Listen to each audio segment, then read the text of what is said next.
ਅਸੀਂ ਉਹ schooling system ਤੋਂ ਛੁਟਕਾਰਾ ਤੇ ਅਸੀਂ ਨਹੀਂ ਲੈ ਸਕਦੇ, ਲੇਕਿਨ ਅਸੀਂ ਬੀਇੰਗ ਅ ਪੇਰੈਂਟ ਜਾਂ ਬੀਇੰਗ ਅ ਗਾਰਡੀਅਨ ਇਹ ਸਾਰੀਆਂ ਚੀਜ਼ਾਂ ਜਾਣਦੇ ਹੋਏ ਆ ਅਸੀਂ ਜਿਹੜਾ ਹੈ ਕਿ ਬੱਚਿਆਂ ਨੂੰ, ਆਪਣੇ ਬੱਚਿਆਂ ਨੂੰ ਉਹ ਦੂਸਰਾ ਰਸਤਾ ਵੀ ਵਿਖਾ ਸਕਦੇ ਹਾਂ। ਸਿਰਫ ਇਹ ਨਹੀਂ ਹੈ, ਇਹ ਯਾਨੀ ਇਹਦੇ ਵਿੱਚ ਅਗਰ ਤੁਸੀਂ ਵੇਖੋ ਨਾ, ਪੇਰੈਂਟਿੰਗ ਇੱਕ ਪੂਰਾ ਅਮਲ ਹੈ, ਠੀਕ ਹੈ। ਬੱਚੇ ਤੁਸੀਂ ਦੇਖੋ, ਅਗਰ ਤੁਸੀਂ ਬੱਚੇ ਪੈਦਾ ਕਰਦੇ ਹੋ ਨਾ, ਸੋਚ ਸਮਝ ਕੇ ਬੱਚੇ ਪੈਦਾ ਕਰਦੇ ਹੋ ਨਾ, ਜਾਂ ਬਗੈਰ ਸੋਚੇ ਸਮਝੇ ਕਰਦੇ ਹੋ, ਅਗਰ ਤੁਸੀਂ ਸੋਚ ਸਮਝ ਕੇ ਪੈਦਾ ਕਰਦੇ ਹੋ ਤੇ ਉਹਦੇ ਪਿੱਛੇ ਇੱਕ ਪੂਰਾ ਅਮਲ ਹੈ ਪੇਰੈਂਟਿੰਗ ਦਾ, ਕਿ ਤੁਸੀਂ ਉਹਦੀ ਨਿਗਹਦਾਸ਼ਤ ਕਿਵੇਂ ਕਰੋਗੇ। ਉਹਦੀ ਸਕੂਲਿੰਗ ਜਿਹੜੀ ਤੁਸੀਂ ਗੱਲ ਕੀਤੀ ਹੈ ਉਹਨੇ ਹੋਮ ਸਕੂਲਿੰਗ ਵਾਲੀ, ਇਹ ਕਾਫੀ ਜ਼ਿਆਦਾ ਟ੍ਰੈਂਡ ਇਸ ਟਾਈਮ ਪਾਕਿਸਤਾਨ ਦੇ ਵਿੱਚ ਚੱਲਦਾ ਪਿਆ। ਹਾਂਜੀ, ਅੱਛਾ, ਇਹਦੇ 'ਤੇ ਇੱਕ ਬੜੀ ਇੰਟਰਸਟਿੰਗ ਸਟੱਡੀ ਮੈਂ ਪੜ੍ਹੀ ਸੀ, ਉਹ ਸੀ ਕਿ ਅੱਛਾ, ਬੜੀ ਮਜ਼ੇਦਾਰ ਗੱਲ ਹੈ ਕਿ ਸਕੂਲ ਇੱਕ ਜਿਹੜਾ ਨਾ ਕੰਜ਼ਰਵੇਟਿਵ ਐਂਟੀਟੀ, ਜਦੋਂ ਵੀ ਤੁਸੀਂ ਕੋਈ ਚੇਂਜ ਲਿਆਉਣ ਦੀ ਗੱਲ ਕਰੋਗੇ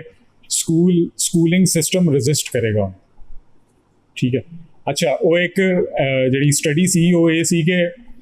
ਹੁਣ ਇਹ ਸਵਾਲ ਕੀਤਾ ਜਾਂਦਾ ਹੈ ਕਿ ਜਿਹੜੇ ਬੱਚੇ ਹੋਮ ਸਕੂਲ ਹੁੰਦੇ ਨੇ, ਹੋਮ ਸਕੂਲ ਬੱਚੇ ਨੇ, ਉਹ ਆਪਣਾ ਉਹਨਾਂ ਦੀ ਸੋਸ਼ਲਾਈਜੇਸ਼ਨ ਕਿਸ ਤਰ੍ਹਾਂ ਹੁੰਦੀ, ਉਹ ਲੋਕਾਂ ਨਾਲ ਜਿਹੜਾ ਉਹ ਗੱਲਬਾਤ ਕਿਵੇਂ ਕਰਦੇ ਨੇ, ਕਿਉਂਕਿ ਸਕੂਲ ਦੇ ਵਿੱਚ ਤੇ ਇੱਕ ਆਰਟੀਫਿਸ਼ਲ ਮਾਹੌਲ ਦਿੱਤਾ ਜਾਂਦਾ ਨਾ ਬੱਚਿਆਂ ਨੂੰ, ਕਿ ਬੱਚੇ ਦੂਸਰੇ ਨਾਲ ਗੱਲਬਾਤ ਕਰਦੇ ਨੇ। ਤੇ ਉਸ ਸਟੱਡੀ ਦਾ ਬੜਾ ਜਿਹੜਾ ਇੰਟਰਸਟਿੰਗ ਨਤੀਜਾ ਸੀ ਉਹ ਇਹ ਸੀ ਕਿ ਜਿਹੜੇ ਬੱਚੇ ਹੋਮ ਸਕੂਲ ਨੇ ਉਹ ਸਕੂਲ ਵਾਲੇ ਬੱਚਿਆਂ ਨੂੰ ਜ਼ਿਆਦਾ ਕੌਨਫੀਡੈਂਟ ਨੇ, ਉਹ ਜ਼ਿਆਦਾ ਸੋਸ਼ਲਾਈਜੇਸ਼ਨ ਕਰਦੇ ਨੇ, ਕਿਉਂਕਿ ਉਹ ਨੈਚੁਰਲ ਇਨਵਾਇਰਨਮੈਂਟ ਦੇ ਵਿੱਚ ਹੁੰਦੇ ਨੇ। ਉਹ ਜ਼ਿਆਦਾ ਕੌਨਫੀਡੈਂਟ ਵੀ ਇਸੇ ਵਜ੍ਹਾ ਤੋਂ ਹੈ ਕਿਉਂਕਿ ਉਹਨਾਂ ਦੇ ਮਾਂ-ਬਾਪ ਹਰ ਵਕਤ ਉਹਨਾਂ ਦੀ, ਉਹ ਸਿਰਫ ਇਹ ਨਹੀਂ ਹੈ ਕਿ ਇੰਨੇ ਤੋਂ ਇੰਨੇ ਟਾਈਮ, ਮੇਰੇ ਕੁਝ ਦੋਸਤ ਨੇ ਜਿਹੜੇ ਹੁਣ ਆਪਣੇ ਬੱਚਿਆਂ ਨੂੰ ਹੋਮ ਸਕੂਲ ਕਰ ਰਹੇ ਹਨ, ਉਹ ਇਹ ਨਹੀਂ ਹੈ ਕਿ ਸਿਰਫ ਇੰਨੇ ਤੋਂ ਇੰਨੇ ਟਾਈਮ ਪੜ੍ਹਨਾ ਹੈ ਬਾਕੀ ਨਹੀਂ, ਉਹ ਪੂਰਾ ਦਿਨ ਜਿਹੜਾ ਹੈ ਉਹਨਾਂ ਨੇ ਉਹ ਇਸ ਤਰ੍ਹਾਂ ਪਲਾਨ ਕੀਤਾ ਹੁੰਦਾ ਹੈ ਕਿ ਅਗਰ ਸੋਸ਼ਲਾਈਜੇਸ਼ਨ ਦੀ ਗੱਲ ਕਰ ਰਹੇ ਹਾਂ, ਅੱਛਾ, ਅਗਰ ਬੱਚਾ, ਤੁਸੀਂ ਸਬਜ਼ੀ ਖਰੀਦਣ ਜਾ ਰਹੇ ਹੋ, ਠੀਕ ਹੈ, ਤੁਸੀਂ ਬੱਚੇ ਨੂੰ ਆਪਣੇ ਨਾਲ ਲੈ ਕੇ ਜਾਂਦੇ ਹੋ, ਤੁਸੀਂ ਬੱਚੇ ਨੂੰ ਕਹਿੰਦੇ ਹੋ ਕਿ ਤੂੰ ਭਾਓ ਕਰ, ਠੀਕ ਹੈ, ਤੇ ਉਹ ਵੇਖੋ ਉਹ ਇੱਕ ਨੈਚੁਰਲ ਤਰੀਕਾਕਾਰ ਦੇ ਰਾਹੀਂ ਸੋਸ਼ਲਾਈਜੇਸ਼ਨ ਕਰਦਾ ਪਿਆ ਹੈ। ਜਦਕਿ ਜਿਹੜਾ ਸਕੂਲ ਦਾ ਰਿਜ਼ਲਟਸ ਨਿਕਲੇ ਸਨ ਉਹ ਇਹ ਸਨ ਕਿ ਬੱਚੇ ਕੌਨਫੀਡੈਂਟ ਨਹੀਂ ਨੇ, ਬੱਚੇ ਜਦੋਂ ਵੀ ਉਹਨਾਂ ਨੂੰ ਕੋਈ ਗੱਲ ਕੀਤੀ ਜਾਂਦੀ ਹੈ ਤੇ ਉਹ ਜ਼ਿਆਦਾ ਉਹ ਸ਼ਾਏ ਹੋ ਜਾਂਦੇ ਨੇ ਜਾਂ ਉਹ ਗੱਲ ਨਹੀਂ ਕਰਨਾ ਚਾਹੁੰਦੇ। ਉਹਦੇ ਪਿੱਛੇ ਇੱਕ ਬਹੁਤ ਵੱਡੀ ਜਿਹੜੀ ਚੀਜ਼ ਹੈ ਉਹ ਇਹ ਵੇ ਕਿ ਸਕੂਲ ਦਾ ਆਰਟੀਫਿਸ਼ਲ ਇਨਵਾਇਰਨਮੈਂਟ ਜਿਹੜਾ ਹੈ ਉਹ ਕਿੰਨਾ ਹੈਬਤਨਾਕ ਹੋ ਜਾਂਦਾ ਬੱਚਿਆਂ ਵਾਸਤੇ, ਠੀਕ ਹੈ, ਉਹ ਕਿੰਨਾ ਉਹਨੂੰ ਡਰਪੋਕ ਬਣਾ ਦਿੰਦਾ ਹੈ। ਯਾਨੀ ਉਹ ਸਭ, ਅੱਛਾ, ਇੱਕ ਜਿਹੜੀ ਅਹਿਮ ਚੀਜ਼ ਉਹ ਵੇ ਕਿ ਸਕੂਲਿੰਗ ਸਿਸਟਮ ਜਿਹੜਾ ਨਾ ਉਹ ਚਾਹੁੰਦਾ ਹੈ ਕਿ ਅਸੀਂ ਕਨਫੋਰਮਿਟੀ ਵੱਲ ਆ ਜਾਏ, ਅਸੀਂ ਇੱਕੋ ਜਿਹੇ ਹੋਈਏ ਸਾਰੇ, ਠੀਕ ਹੈ, ਉਹ ਸਾਨੂੰ ਤਖਲੀਕੀ ਹੋਣ ਤੋਂ ਰੋਕਦਾ ਹੈ। ਅੱਛਾ, ਤਖਲੀਕੀ ਹੋਣ ਦੇ ਪਿੱਛੇ ਇੱਕ ਬਹੁਤ ਵੱਡੀ ਜਿਹੜੀ ਚੀਜ਼ ਹੈ ਉਹ ਹੈ ਸਵਾਲ ਪੁੱਛਣਾ। ਅੱਛਾ, ਮੈਂ ਇੱਕ ਤਜਰਬਾ ਕੀਤਾ ਆਪਣੇ ਸਟੂਡੈਂਟਸ ਦੇ ਨਾਲ। ਮੈਂ ਸਟੂਡੈਂਟਸ ਦੇ ਨਾਲ ਤਜਰਬਾ ਕੀ ਕੀਤਾ ਕਿ ਮੈਂ ਉਹਨਾਂ ਨੂੰ ਇੱਕ ਕੋਰਸ ਪੜ੍ਹਾਇਆ ਤੇ ਉਹਦਾ ਐਂਡ 'ਤੇ ਪੇਪਰ ਲੈਣਾ ਸੀ, ਅਤੇ ਮੈਂ ਪੇਪਰ ਜਿਹੜਾ ਲਿਆ, ਮੈਂ ਉਹਨਾਂ ਨੂੰ ਕਿਹਾ ਕਿ ਤੁਸੀਂ ਜਿਹੜਾ ਮੈਂ ਤੁਹਾਨੂੰ ਨਿਸਾਬ ਪੜ੍ਹਾਇਆ ਉਹਦੇ ਵਿੱਚੋਂ ਤੁਸੀਂ 5 ਕਿਉਂ ਦੇ ਸਵਾਲਾਤ ਕੱਢ ਲਿਆਓ, ਜਿਹੜੇ ਕਿਉਂ ਨਾਲ ਸ਼ੁਰੂ ਹੁੰਦੇ ਹੋ, ਜਿਹੜੇ ਐਸੇ ਸਵਾਲ ਹੋਣ ਜਿਹੜੇ ਨਾ ਕਿਸੇ ਗਾਈਡ ਦੇ ਵਿੱਚ ਹੋਣ, ਨਾ ਹੀ ਕਿਸੇ ਤੁਸੀਂ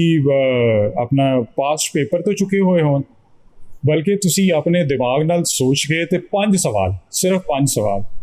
ਤੇ ਤੁਸੀਂ ਹੈਰਾਨ ਹੋਵੋਗੇ ਬੱਚੇ ਨਹੀਂ ਲਿਖ ਸਕੇ ਸਨ, ਬੱਚੇ ਨਹੀਂ ਕਰ ਸਕੇ ਸਨ। ਕਿਉਂ? ਕਿਉਂਕਿ ਜਿਹੜਾ ਪਿੱਛੇ 14 ਸਾਲ ਦਾ ਜਿਹੜਾ ਸਫ਼ਰ ਹੈ ਸਕੂਲ ਦਾ, 12 ਸਾਲ ਦਾ ਸਫ਼ਰ ਹੈ, ਉਹਦੇ ਵਿੱਚ ਸਵਾਲ ਕਰਨਾ ਜਿਹੜਾ ਹੈ ਉਹਨੂੰ ਠੀਕ ਹੀ ਨਹੀਂ ਕਰਦਾਨਿਆ ਗਿਆ, ਉਹਨੂੰ ਹਮੇਸ਼ਾ ਕ੍ਰਿਟਿਸਿਜ਼ਮ ਦੇ ਤੌਰ 'ਤੇ ਲਿਆ ਗਿਆ, ਜਾਂ ਹਮੇਸ਼ਾ ਇਹ ਵੇ ਕਿ ਉਹਨੂੰ ਡਰਾ ਧਮਕਾ ਦਿੱਤਾ ਗਿਆ, ਅਤੇ ਉਸ ਦੀ ਵਜ੍ਹਾ ਨਾਲ ਉਹ ਜਦੋਂ ਉੱਥੇ ਆਇਆ ਅਤੇ ਉਹਦਾ ਸਵਾਲ ਕਰਨ ਦਾ ਜਿਹੜਾ ਹੈ, ਹਾਂਜੀ, ਉਹ ਸਵਾਲ ਕਰਨਾ ਬੰਦ ਹੋ ਗਿਆ। ਅਤੇ ਬੜੀ ਇੱਕ ਇੰਟਰਸਟਿੰਗ ਸਟੱਡੀ ਹੈ ਕਿ 3 ਤੋਂ 5 ਸਾਲ ਦੇ ਅਰਸੇ ਦੇ ਵਿੱਚ ਇੱਕ ਬੱਚਾ ਜਿਹੜਾ ਹੈ ਉਹ ਤਕਰੀਬਨ ਡੇਲੀ 80 ਸਵਾਲ ਕਰਦਾ ਹੈ ਆਪਣੇ ਮਾਂ ਬਾਪ ਨੂੰ, 3 ਤੋਂ 5 ਸਾਲ ਦੇ ਅਰਸੇ ਡੇਲੀ 80 ਸਵਾਲ ਕਰਦਾ ਹੈ, ਔਰ ਜਿਵੇਂ ਉਹ ਸਕੂਲ ਜਾਂਦਾ ਹੈ ਇਹ ਰੇਸ਼ੋ ਥੱਲੇ ਆਉਂਦੀ ਜਾਂਦੀ ਜਿਵੇਂ ਉਹ ਮੈਟ੍ਰਿਕ 'ਚ ਹੁੰਦਾ ਹੈ ਤੇ ਉਹ ਸਵਾਲ ਕਰਨਾ ਬੰਦ ਹੋ ਜਾਂਦਾ। ਤੇ ਇੱਥੋਂ ਤੁਸੀਂ ਦੇਖੋ ਕਿ ਸਾਡਾ ਸਕੂਲਿੰਗ ਸਿਸਟਮ ਜਿਹੜਾ ਹੈ ਉਹ ਸਾਨੂੰ ਸਵਾਲ ਕਰਨ ਤੋਂ ਕਿਵੇਂ ਰੋਕਦਾ ਪਿਆ ਹੈ। ਠੀਕ ਹੈ, ਉਹ ਦੁਬਾਰਾ ਮੈਂ ਆਵਾਂਗਾ ਕਿ ਉਹ ਜਿਹੜਾ ਅਥਾਰਟੀ ਫਿਗਰ ਹੈ ਕਲਾਸ ਦੇ ਵਿੱਚ, ਠੀਕ ਹੈ, ਉਹ ਅਥਾਰਟੀ ਫਿਗਰ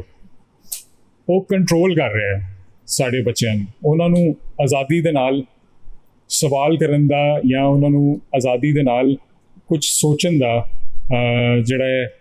ਕਿ ਉਹ ਕਹਿੰਦੇ ਕਿ ਕੋਈ ਵੀ ਮੌਕਾ ਨਹੀਂ ਦੇ ਰਿਹਾ। ਅੱਛਾ, ਦੂਸਰੀ ਸਾਈਡ ਤੇ ਅਗਰ ਮੈਂ ਗੱਲ ਕੀਤੀ ਸੀ ਕਹਾਣੀ ਦੀ,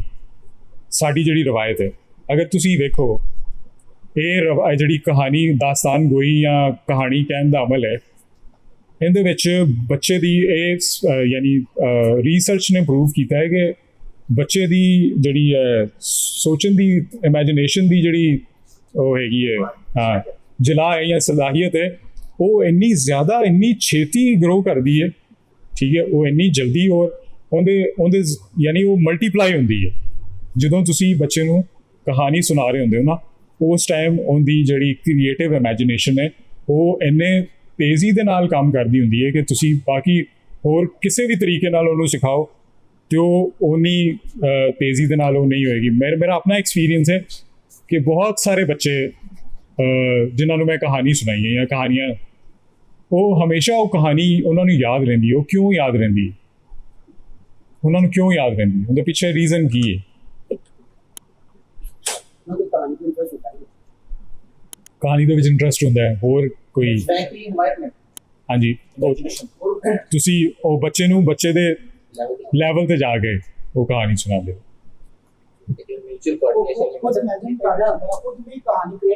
ਹਾਂਜੀ, ਉਹ ਉਸ ਟਾਈਮ ਉਹਦੀ ਇਮੈਜੀਨੇਸ਼ਨ ਜਿਹੜੀ ਹੈ ਉਹ ਉਸ ਟਾਈਮ ਉਹ ਇੱਕ ਆਪਣੀ ਬੁਣਤ ਚੱਲ ਰਹੀ ਹੁੰਦੀ ਹੈ। ਹਾਂ, ਹਾਂਜੀ, ਉਹ ਬੁਣਤ ਉਹਦੀ ਚੱਲ ਰਹੀ ਹੁੰਦੀ, ਉਹਦਾ ਆਪਣਾ ਵਰਸ਼ਨ ਜਿਹੜਾ ਹੈ